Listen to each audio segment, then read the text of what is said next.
Naku, itong mga ebidensya na to, darami pa ho to sa mga susunod. Tingnan nyo naman yan. Ano ba yan? Tokwa. Yan ang flood control natin. Ano ng Petrang Garapata? Sinasalansan nila, oh. Stone masonry. Oh, yung mga masonry daw. Mga mason daw yung mga daming mason yan. Anak na Tokwa. Anong nangyari sa build meter more natin? Oh. Ayan pa. Kulang pa siguro yung halo. Para mas matibay, mas marami. O yan, oh. Oh. Nako. Ganito lang kasimple yan, Congressman Arnan Panaligan. Hindi magkakaroon ng pondo yung mga proyekto na yan kung hindi mo trinabaho dyan sa House of Representatives. Aba, nagpakapagod ka tapos ganun na magiging resulta ng mga flood control projects na yan. Eh, hindi naman ata maaari yan. Ha? Na pasulat-sulat lang sa DPWH ang gagawin mo kung sakaling magkanda hendot-hendot yung mga linabi mo, ha? Yung mga pinakiusap mo na ponduhan na flood control project diyan sa distrito mo. Wala kang lusot dito, Congressman. Kahit saan ka magpaliwanag, walang maniniwala sa'yo. Bago ho natin panoorin yan. By the way, ha, etong si Elizalde ko, nagsalita na. Yan ang nga ba sinasabi natin. Sa mga nakakamiss kay Saldi ko, napanood nyo naman ho yung ating intro, magsasalita na ho siya dito sa video na to. At napanood nyo rin ho siguro kung paano yung estilo ng paggawa nila ng flood control. Kaya hindi ka taka-taka na hindi pa umuulan, gumuguho na. Dito ho, pag-uusapan natin lahat yan. At pagkatapos ng privilege speech, nitong si Senator Ping Lacson, kailangan naman hindi mag-epal yan si Soto. Matik na yan. Ika nga, pagka merong mainit na usapin, hindi maaaring di magsalita ang ating epal na minority leader. Pero bago walat na yan, isang like at isang subscribe. Masaya na ho tayo dyan. Sa mga gusto sumahal sa ating community, alam nyo na akong gagawin. Yung join button, nandyan lang ho sa baba. Hayo na nga, rekta ho muna tayo dito sa napakainit na usapin ngayon sa social media. Mamaya na lang ho natin banatan tong si Representative Arnan Panaligan, ha? Mamaya na ho yan. Dito ho muna tayo mga kababayan. Ganito ho katindi ang estilo ng mga kontraktor ng flood control. Eto, panoorin ho natin. By the way, maraming salamat sa mga nagpapadala sa atin ng mga video na to, na kung saan sinasabi nila, PH, pakisama naman ito sa susunod mong video para makita ng ating mga kababayan. PH, pakita mo to sa iyong mga video para talagang kalampakin ang opisina nitong mga congressman na to na kongresista na, kontratista pa. Eto mga kababayan. Pero yung mga yan, wala nang hiya yung mga yan. Hindi mo naman madadaan sa mga video yan. Anak ng toka, pinapalamon nga nila sa mga pamilya nila. Galing sa Nakaw, tapos dito lang sa... Ganito kasimple yan mga kababayan. Nagtatravel, bumibili ng mga luxury item, bumibili ng mga mansyon, bumibili ng kung ano-ano sa buhay nila. Hindi ho nila naiisip yung mga nagugutom, nahihirapan, nababaha dahil dyan sa kabalbalan nila na yan. Tapos itong video na, walang konsyensya yan. Kumbaga public awareness ito. Kung sakaling meron kayong makita na gumagawa ng flood control, i-video nyo, i-document nyo mga kababayan para doon pa lang sa disentimano makita natin, maipadala sa media yan, social media, sa mga kinauukulan, masawata na yung mga magnanakaw na yan, na kontraktor na yan. Ito, panoorin ho natin ito mga kababayan. Grabe naman yan! Anak ng Petrang Garapata. Di ba? Tapos nagtataka sila kung bakit wala pang bagyo, gumuguho na. Oh. Walang bakal, walang kaabog-abog, buhos lang ka, anak ng toka. Ano nangyayari sa Pilipinas? Yan, no, alam nyo ang tawag dyan?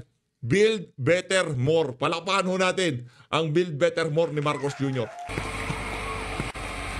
Nako, itong mga ebidensya na to, darami pa ho to sa mga susunod. Tingnan nyo naman yan. Ano ba yan? Tokwa. Yan ang flood control natin. Ano na Petrang Garapata? Kawawa mga Pilipino. Hindi naman pwede, kasi ano ho yan, pwedeng magpalusot. Sabihin nila, ano yan yung tipong sobrang halo yan sa site, tinatapon na lang walang mapaglalagyan. Hindi!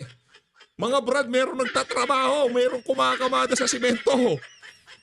Hindi pwedeng sabihin na, kasi meron ganun para hindi manigas dyan sa mixer, kailangan itapon yan, i-dispose yan, di ba? Maninigas yan Pag nanigas yan sa loob ng mixer, malaking problema yan. Gagawan pa ng butas, sisilsilin pa yan, di ba? Kaya yung iba, yung mga sobrang halo, talagang dinadump na lang kung saan, no? Kung merong manghingi o kung merong ibang paggagamitan, doon ibubuhos yan. Pero dito sa isa na to, baka gamiting palusot sa atin, dinump lang, baka idinump lang yung ano na yan, yung halo na yan para hindi manigas diyan sa diyan sa mixer. Eto mga kababayan, ayan sinasalansan nila, Stone masonry. yung mga masonry daw, mga mason daw yung mga, daming mason yan. Anak ng toko. Anong nangyari sa build meter more natin? Ayan pa. Kulang pa siguro yung halo. Para mas matibay, mas marami daw na to. Nako. Attention, Senator Rodante Marcoleta. Ito na yung mga ebidensya, naglalabasan na. Anak ng Petrang Garapata, nangyari dito?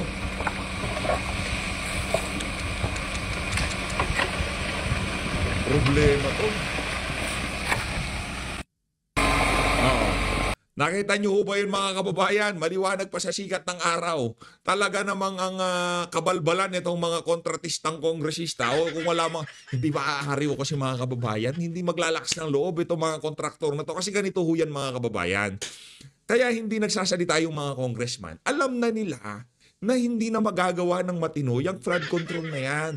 Kaya kung sakaling madaanan niya ni congressman, nakita niya, anak ng toko, parang pulbos yung simento. Alam niya sa sarili niya kung bakit nagkaganon yung proyekto na yon.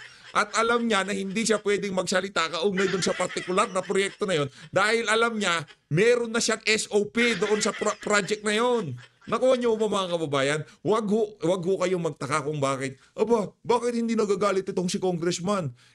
Distrito niya yan. Nagkanda hendot-hendot yung flood control na yan, di ba? O ba't di siya nagsasalita? Kasi wala ho siyang karapatang magsalita. Una sa lahat, baka siya ang pinakamerong malaking porsyento dyan sa partikular na proyekto na yan. Di ba? Kahit na anong pang mangyari dyan, dadaanan lang yan ni Kong. Dadaanan lang na parang walang nangyari. Bakit? Dahil sa susunod na termino niya, kung sakaling gumuho yan, meron na naman siyang ipapagawa at meron na naman siyang SOP. At least, alam nyo na ho ngayon mga kababayan, malinaw na sa ating sa sambayan ng Pilipino, ang dahilan kung bakit hindi sila nagrereklamo, kung kahit na yung mga distrito nila lubog-lubog na, dahil meron ho silang SOP. Nakuha na nila yung para sa kanila. Anak ng tokwa, naglabi ka, nagsalita ka, tumayo ka, nakipag-usap ka kay speaker, nakipag-usap ka kung kani-kanino sa APRO. Kinausap mo, bro, kawawa naman mga distrito ko, lagi kami nalulubog, paano ba yan? Hindi nyo ba kami bibigyan ng pondo para sa flood control? Ngayon, binigyan. Lumubog pa din. Halimbawa, ako congressman, nang hingi ako ng pondo tapos lumubog pa rin. Nakita ko yung mga flood control parang pulbos na dudurog. Magwawala ako mga kababayan. Magwawala ako, sigurado. Guguluhin ko yung House of Representatives. Anak ng toko, yung pondong ibinigay nyo sa distrito ko, yung DPWH at contractor, nagsabwatan, ninakaw nila. Ganon ang gagawin ko. Anong parliamentary courtesy? Yan, dyan tayo nadidali, dyan sa visit na parliamentary courtesy na yan.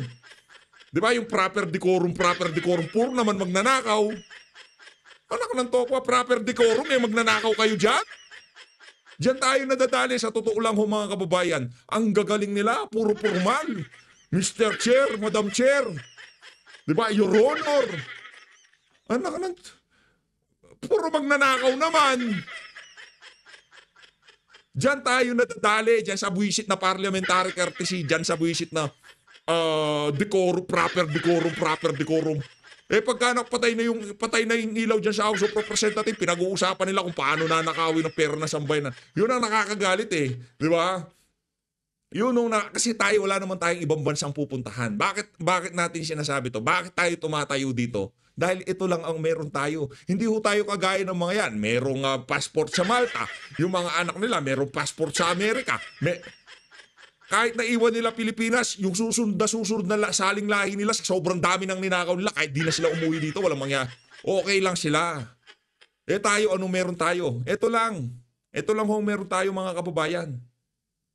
Naku po, gumana na naman ang makina ni PH Update. Rekta ho tayo dito. Yung mga nakakamiss dito sa pagmumukha pa lang, nagkagigil na no? Ito, pakinggan natin. Pangbubudol na naman po yan. Napakalaking pambudol. Akala nila ang taong bayan hindi matalino. Matalino po. 11 days lang. And ngayon, bibigyan pa ba natin siya ng 2 billion? Brad, ayan ang sinasabi ko, di ba? Parang kailan lang. Para kang siga dyan sa Committee on APRO. Parang kailan lang. Lahat binabangga mo, ba't ngayon di ka na makita? Di ba? Pati si Vice President ay inaaway mo. Ngayon naman, ikaw ay hindi nagpapa-interview. Tatanda. O, dali natin. Na ipang gagatot daw sa may hirap, tulad ng confidential fund. Hinawakan mo yan, paano hindi ka matitap? Binigyan ka ng 125 million, binigyan ka pa rin. Isipin mo 11 days, tinalo pa si Napoles, nagastos agad yun. Anong tinalo pa si Napoles? Brad, ang SunWest dito, isa sa pinakamalaking kontraktor ng flood control.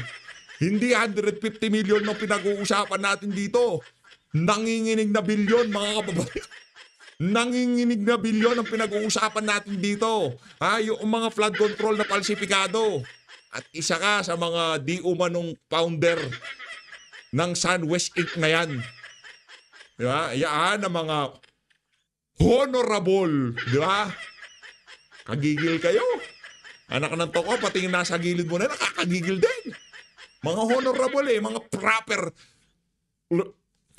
Madam Chair, Mr. Chair, I just want to remind our colleague here, let's observe proper decorum. Kabalbalan! Proper decorum, pagkatalikod, mga magnanakaw. Hindi ko sinasabing yan si Saldico. Hindi ko yan sinasabing yan si yan si Soto. Kung sinasabi natin dito, maraming magnanakaw sa House of Representatives. Sorry, ganyan talaga buhay, di ba? Observe lang kayo ng proper decorum dyan, mga walang ya kayo. 11 days. Talaga pong tatak Duterte na yata ang pambubudol. A few moments later. Diretsuhin na kita. Yung SunWest Incorporated had 79 projects na flood control. They were given 10 billion. Napanood na ho natin yan na kung saan itong si Terry Redon, ang pinakamalupit niyang banat, nag-divest na naman itong si Saldico. Tuloy natin dito. Sasabihin ni VP Sara, ang budget. Ituloy, game. Ang budget ng Pilipinas ay hawak lang ng dalawang tao. Hawak lang siya ni Congressman Zaldico at ni Congressman Martin Romualdez. Nako po! Yan ang katotohanan. Bila po ng track record na ito ni Mr. Saldico, masaklap po, inappoint po siya ng Kamara de Representantes bilang tagapagbantay ng kaban ng bayan. Si Dracula, inappoint mo bilang tagapagbantay ng blood bank ng bayan.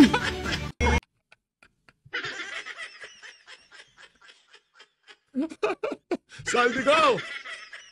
Vampire ka daw! Langya ka, Brad. Akala ko, angas mo, akala mo, siga. Pinagkakasuhan mo yung mga vlogger. Si Banat Bay, kinasuhan mo. Pinagkakasuhan mo yung kung sino-sino na lang. Yung mga, noong panahon na siga-sigaan pa siya. Pero ngayon, para siyang maamong tupa na hindi mahagilap kung saan. Buti pa yung si Rog, nakita ko kanina dyan sa plenaryo. Di ba? Itong si Mr. Proper Decorum. Proper Decorum pala pagka wala nang video yung nagre-record, doon nila pag-uusapan yung mga mangyayaring nakawan. Di ba? Nakaka.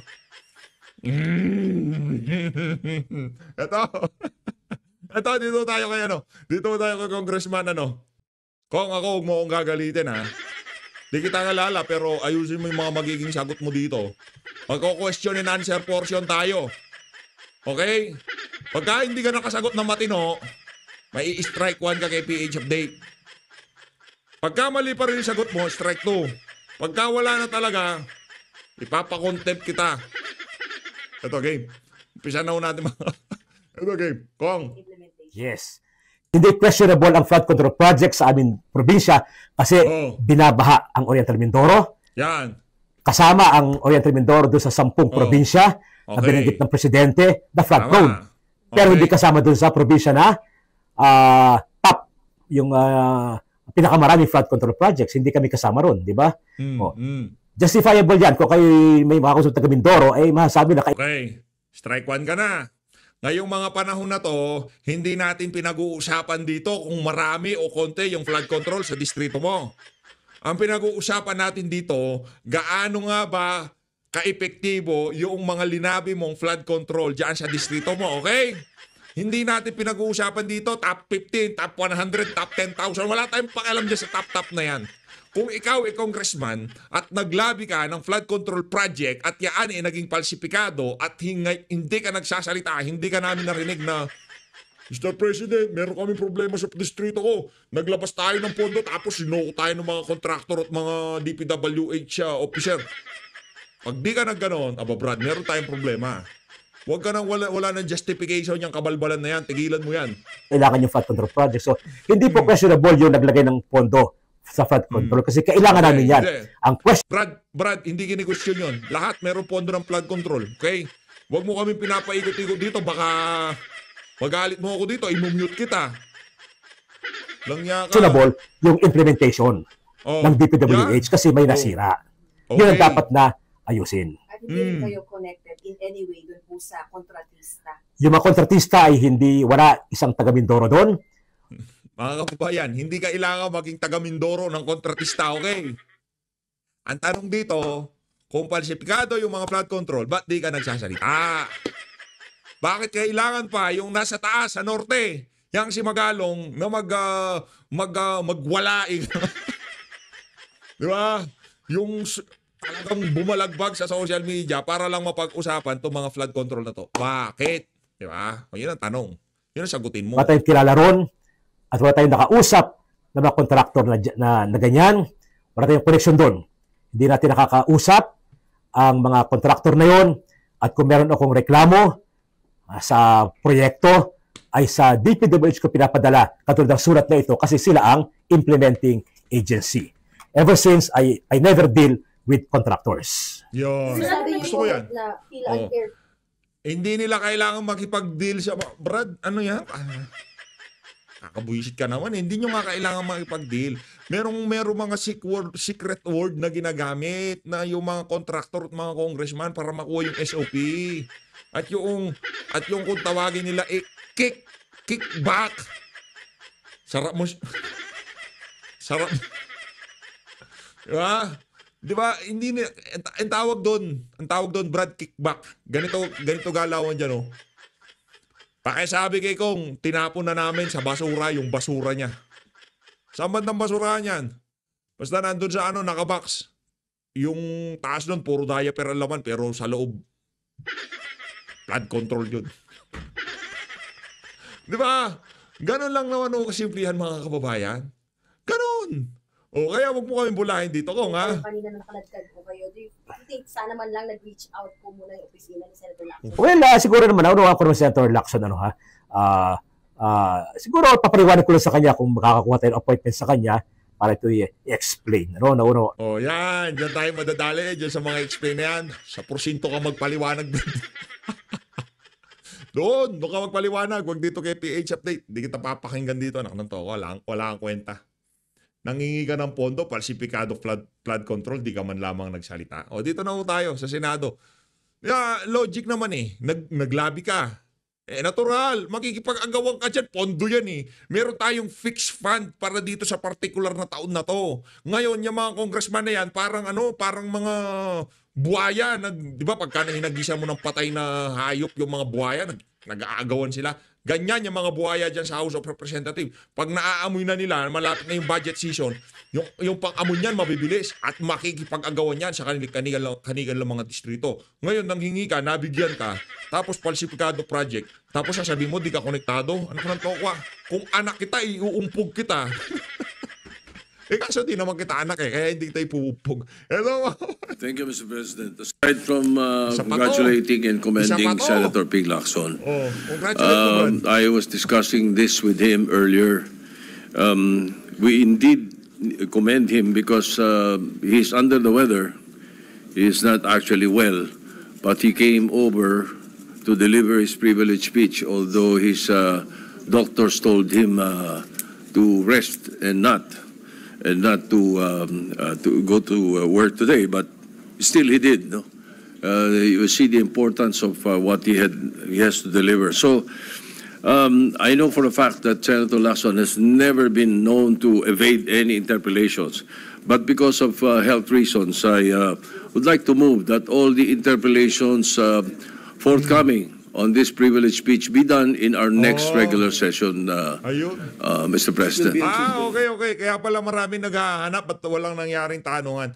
Ayun nga pala mga kababayan, nagkasakit, kakagaling lang pala sa sakit itong si Lacson, no? Kaya sa sa Martes na yung tanungan. Pagka talaga Martes, merong yung Lunes hindi, Martes ang bakbakan. Sana schedule na ulit dahil yung mga kaganapan dyan sa Senado, painit ng painit dyan sa House of Representatives. Kung anong sigla ng House of Representatives nung magdaang taon, ngayon, ganun naman tamlay nila. Kung ano sigla ng mga maaangas nung nagdaang taon, nakakala mo mga santo, pagdating sa confidential fund ni Baby Sara, at least si BP sumasagot nun. Nasa na ngayon yung mga maiingay? Hoy, sagutin nyo na yung mga media. Tagal na kayong iniintay, oh. Saldi ko, mayani yung mga mo. Nagsawa na yung staff mo sa sagot sa tawag ng mga mainstream media. Diba? News 5, GMA, ABS, napagod na sa kakapindot sa opisina mo. Ba't di ka pasinayaan mo naman ng interview?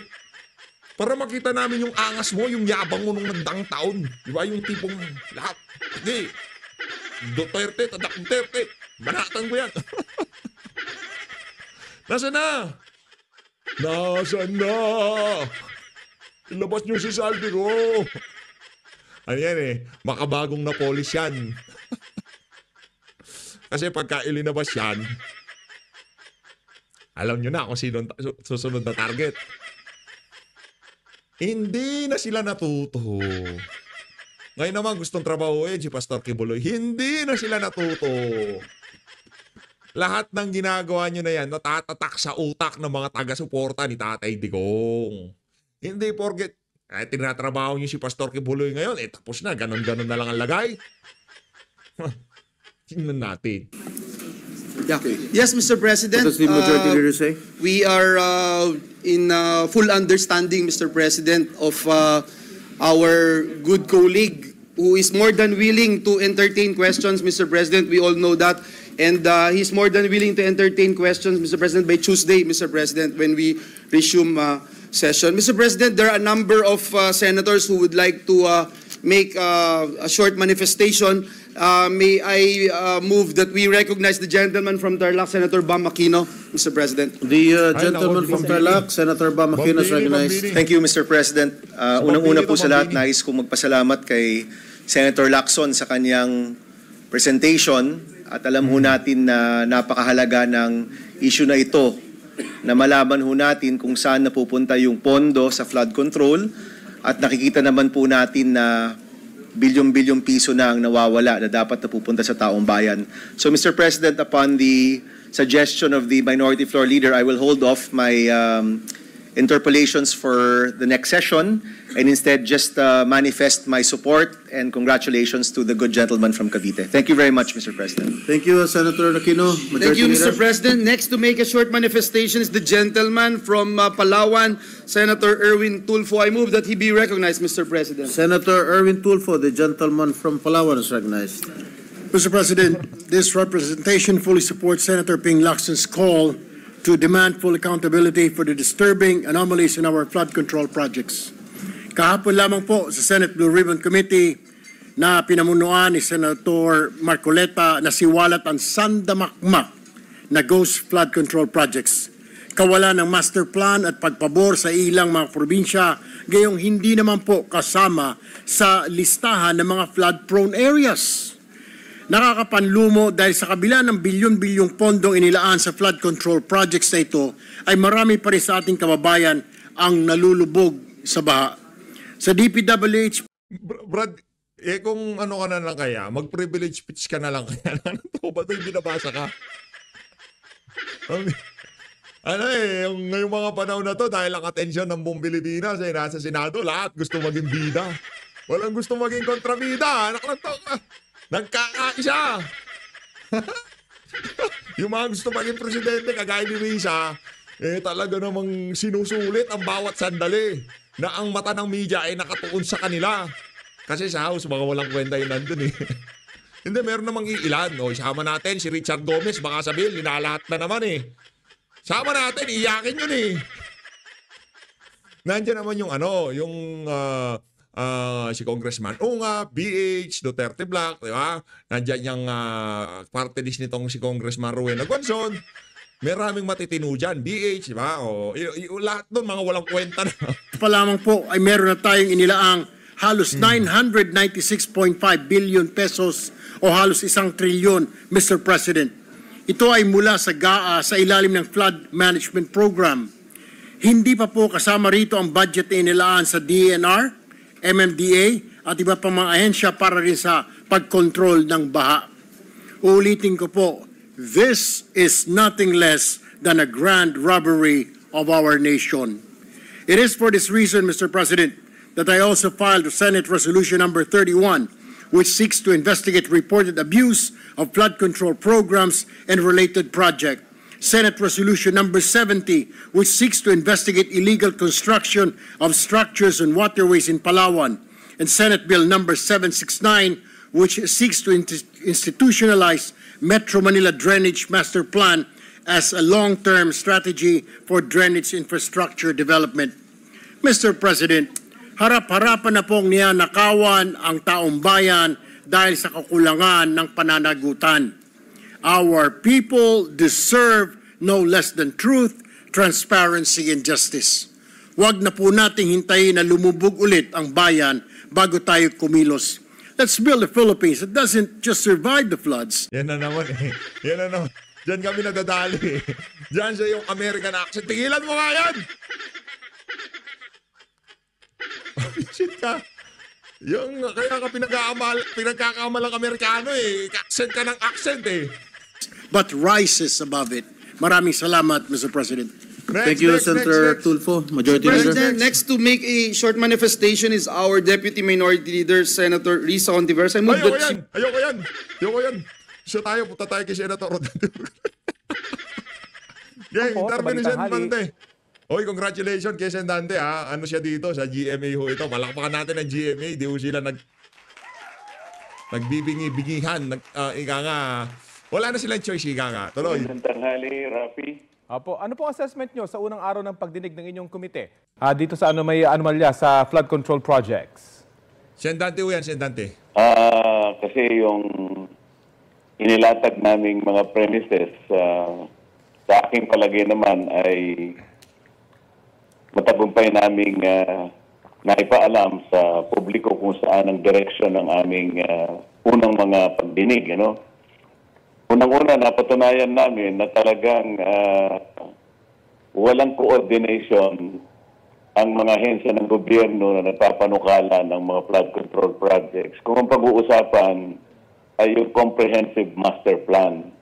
Nagtataka ko kahapon, kahit na yung ating Secretary of DPWH, hindi niya kabisado na ang may mandato pala ng comprehensive flood control planning ay yung tinatawag nating River Basin Control Office. Yeah. Isang maliit na opisina na nandyan sa ating DNR. Mm-hmm. Ngayon, kung yung mandato na yon na ginagawa ng maliit na opisina na yon ay patuloy na na-overlook ng DPWH na siya yung pinakamalaking ahensya na nagsasagawa ng ganitong klaseng proyekto, talagang walang coordination. Opo. Kaya doon pa lang napatunayan na namin, hindi talaga integrated ang mga flood control projects na kanilang ipinupundar. Pero Senador, sa palagay... Senador, sa palagay niyo po... Sige po. Na-establish din namin na sa umpisa pa lang ay inamin na nila na talagang merong mga ghost projects ng ating mga flood control na kanilang nailatag. Yan ang gusto naming unahin dahil kinakailangan mailista na natin habang ginagawa nila yung sinasabi nilang malakihang pag-uusisa, pag-iimbestiga dyan. Importante na mapatunayan natin kahit na magtagal tayo ng konti sapagkat yan naman ang inihintay ng ating mga mamamayan na sa lahat ng pagdinig na gagawin natin, may mangyayari. Palagi kasi nasuya ng mamamayan, puro na lang pagdinig, puro pagdinig na lang. Wala namang... Kumbaga, yung mga kababayan natin, naging manhid na eh. Di ba? Ito maghihiring na naman itong mga ano na to. Di ba? Yun lang papasok sa utak ng mga kababayan. Maghihiring na naman itong mga... Puro na lang hearing, wala naman nangyayari, di ba? May papakita na mananagot, lalong-lalo na yung mapaparusahan sapagkat pera ng bayan ang pinag-uusapan. Yun nga po sana makita. Yun nga po sana itatanong ko, ngayon lang po ba nabunyag? Una, yung sinabi nyo na may opisina pala na nagko-coordinate dapat nito mga proyektong ito. Pero largely, ngayon lang po ba nabunyag na may ganito talagang kalaking anomalya? Or alam na at napabayaan lamang? Or pinabayaan? Alam naman natin na talagang may anomalya sapagkat sa dami ng mga flood control projects na nilalatag, bakit naman taon-taon ay palagi na lang tayong binabaha? Ibig sabihin, talagang hindi coordinated, hindi integrated, lalong-lalo na hindi tama ang pagsasagawa ng mga flood control projects. Lalong-lalo na kapag nabusisi na namin, sino-sino yung sa procurement pa lang, pagkatapos sino-sino yung nakakakuha ng mga kontrata.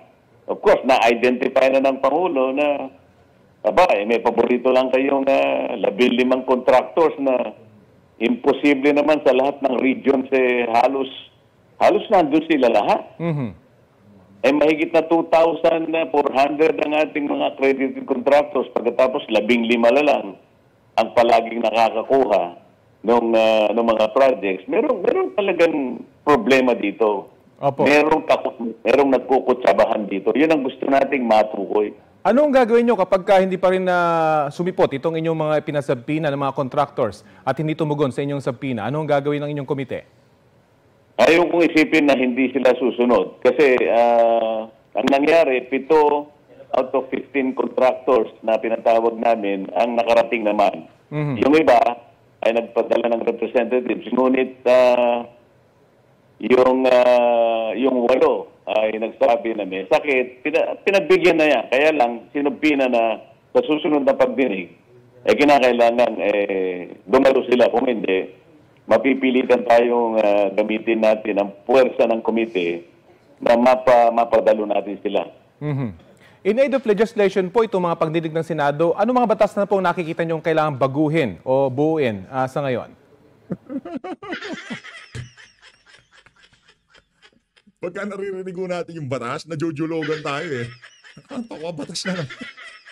Kahit ano gawin natin batas dito, nasa DNA ng sistema natin ang nakawan. Yung sistema natin, kahit anong ipatong na unless na lang bitay, di ba? Pagka ginawa ang bitay yan, magtitulo yan. Maliban sa bitay, walang legislation na makakapag-resolve ng ating problema sa korupsyon. Yun ang katotohanan yan. Napakarami. Unang-una, napansin na lang namin dito sa bakit yung isa na dumalo kahapon, sole proprietorship lang siya, nagtataka ko, paano siya nabigyan ng quadruple A? Ang pinag-uusapan natin dito yung Philippine Construction Accreditation Board. Doon pa lang problematic na. Pagkatapos kung yung 5, doon sa 15 ay halos nag-ooperate sa 18 regions ng ating bansa. May problema doon sapagkat makikita mo na nagpapalitan na lang sila, nagkakahiraman na lang sila ng lisensya. Kasi ang isang proyekto, mayroong dedicated na technical equipment at saka technical personnel. Kapag meron kang project sa isang lugar at na-dedicate mo na yung technical mo ron, hindi mo na pwedeng gamitin sa ibang lugar. Ang nangyayari, kung 18 regions tayo, ipagpalagay na lang in 15 regions, meron silang project simultaneously being undertaken, imposible yun. Ibig sabihin, meron siyang mahigit na 85 na technical, gagamitin, yun ang pool of technical. Hindi po pwede yun. So dito sa procurement, nagkakapalitan lang Nagkakaroon lang ng joint venture. Yung iba hindi qualified, pagkatapos hihiramin yung lisensya. Lahat ng ito kailangan ay masolusyonan natin, makorek natin. Senador, paano po pag may lumabas na pangalan ng mga kongresista? Ano pong gagawin dito ng inyong komite? Meron tayong interparliamentary courtesy. Bakit? Hindi naman namin patatawag yung mga congressmen eh. Ang ipatatawag namin, halimbawa, yung mga congressmen na may na kontrakto, di patatawag namin yung kanyang kumpanya. Siyempre, meron naman silang mga board of directors doon, meron silang chairman, baka may presidente. So, ang tatawagin namin ay yung mga opisyalis ng kanilang construction company. Di doon lang, di magkakaalaman na kami. Sino ba yung nasa likod ng congressman? Malalaman na natin doon. Paano mapapanagot itong mga public officials na sangkot sa mga ganitong anomalya? Paano mapapanagot? Marami tayong batas para sila'y panagutin. Okay. Well, sige. Abangan po natin yung inyong Ayun na nga mga kababayan, yung mga batas na yan, Sendante, alam mo naman, ano mo ako dito, ay isa ka sa mga iniidolo naming senador Pero maliban sa bitay, gagawa ng kabalbalan yung mga yan. As always, maraming salamat sa pag-support sa Peace Update. Mag-ingat po kayo lahat. Huwag ko kayong basta-basta magpabudol. Malino natin ng Pilipinas. Maraming salamat, Sendante. Mabuhay, mabuhay.